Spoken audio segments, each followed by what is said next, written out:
Hey, everybody, and welcome back to another edition of Tuesday News Update. As always, I am Ethan.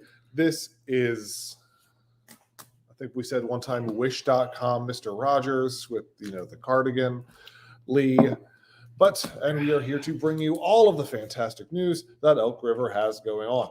So, Cash for Christmas is done for cards. So that drawing will be the first Friday in January, so next week. So don't ask us for cards because you ain't going to get them, just so you know. But music this week, we have the Nightcrawlers on New Year's Eve at our New Year's Eve party. Hey-o. Will be going on. They'll start at 4.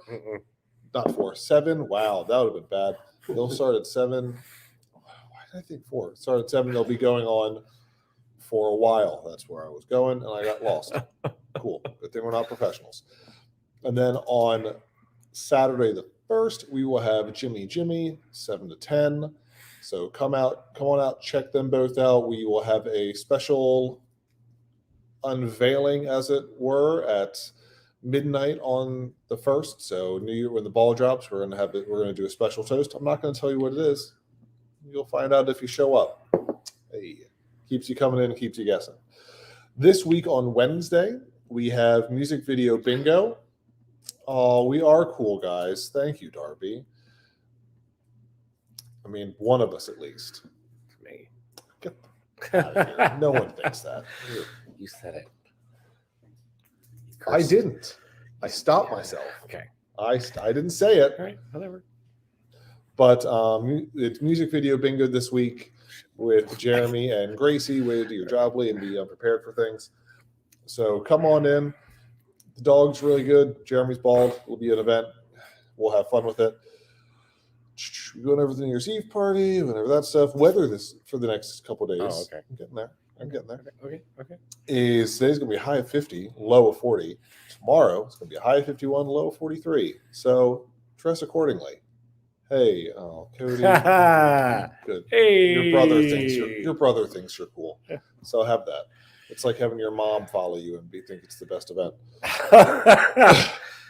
But really.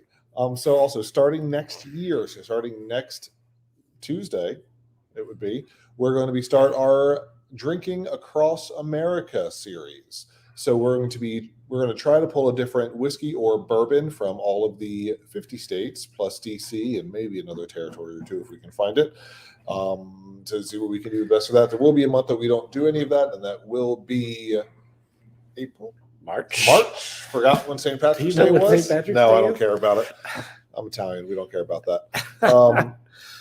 So we'll be doing all Irish whiskeys and scotches for that month. But everything else will be across the U.S. We've got 4 states already picked out for January.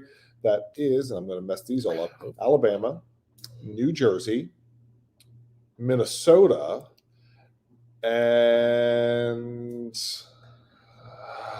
what's the last one? Where does Cody live? I don't. South Carolina. I don't remember. Oh, sweet Jesus. I know. I'll pay attention. It's not nothing I'm doing. I don't really know what's happening. But so we'll be doing that. So those should be good. We've sampled all of them. We do have a lot of nice selections coming up. The first one, whichever one we do first, if it's Alabama, it'll be really tasty. No, Alabama's first. Really tasty. Really good. So keep an eye on that. We'll introduce them and talk about those next week. Random fact for the day, before we get into the bourbon that everyone's waiting for.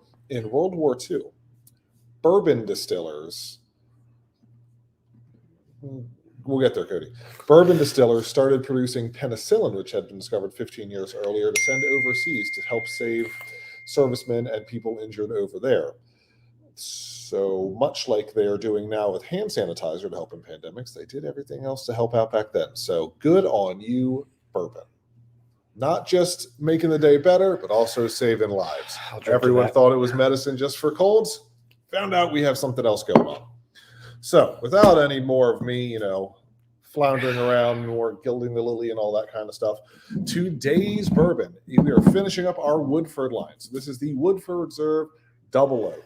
Goes through its standard aging process, then it is finished in new, heavily toasted, lightly charred barrels to give it a lot of unique flavors that pull through. just like all the other ones. I don't know how they're this consistent with it and why they make all of their bourbons and whiskeys the same percentage It's of proof, impressive. but it is 90.4. I couldn't do that, so bully for them. With a mash bill of 72% corn, 18% rye, 10% malted barley, you do have a nice blend of all that. That corn definitely does come through a little bit in the taste and on the nose. So the nose of that you are going to get, it's going to be Definitely nice on and the sweet and oaky. You get some toasted marshmallow and that heavy corn. So you definitely do smell that. The palate of it as well is going to be oak, corn, a little bit of sweet vanilla, as well as leather and dried fruit undertones. So you do get that complexity on the bottom end of it. And the finish will be leather, oak, dried fruit, and a little bit of cocoa. You might have a little bit of heat depending on your tolerance of bourbon and everything, but it shouldn't be too bad at all. You're not one to talk. You can't. You know. It is, however, our favorite of the Woodford line.